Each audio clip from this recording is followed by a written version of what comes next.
The stadium was still shaking from the echoes of the Super Bowl celebration when a single reckless moment changed the course of the season before it even began. Jalen Carter, the wrecking ball on the Eagles' defensive line, never imagined he'd be ejected before the first snap. But that's exactly what happened after he was caught spitting on Dak Prescott, a surreal scene that left even the most hardened fans stunned. The game went on. The Eagles won, but one massive question hung in the air. Who's going to pay the price for those 6 seconds of madness? Around the league, the consensus was quick. Yes, Carter will almost certainly face discipline from the NFL, but a suspension?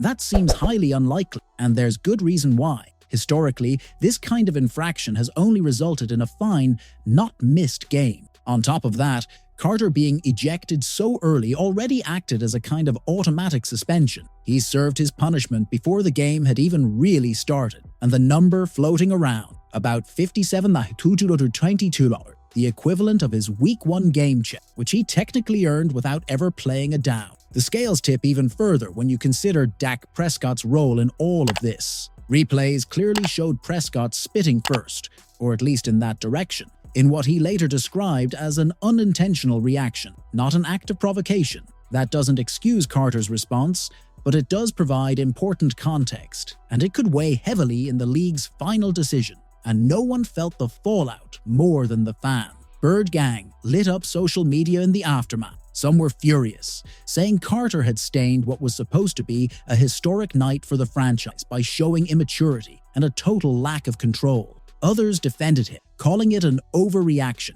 fueled by the intensity of the Eagles-Cowboys rivalry, an error that deserves a fine, but not the devastating blow of a suspension. One thing is clear. This incident hit the pride of the fan base hard, and it's fueling heated debates about where discipline ends and where protecting the team's identity begins. For Carter himself, the psychological weight can't be ignored. Being ejected in prime time during the most watched game of the week instantly turned him into a national headline. He's still young, still building his reputation, and moments like this can stick with a player forever. Inside the locker room, teammates and coaches know they'll need to shield him. Not just to keep his focus on the next game, but to make sure this doesn't become a shadow hanging over his entire career. In the NFL, one mistake can define you if you let it. Behind closed doors, the tone from the organization has been cautious. Head coach Nick Sirianni has refused to comment on any potential internal discipline, making it clear the team's focus is on staying calm and keeping the outside noise from derailing Carter completely. All signs point to Carter being available for the next matchup against the Chiefs. In many ways, being tossed from the open may have already been the wake-up call he needed, a reset button pressed in the harshest way possible. And so the final question remained. Bird Gang, Carter crossed the line, no doubt about it. But has he already paid the price through the embarrassment of that ejection and the heavy fine that's coming? Or does the NFL need to lay down the hammer, make an example out of him, and hit him with a suspension anyway? Fly, Eagles, fly.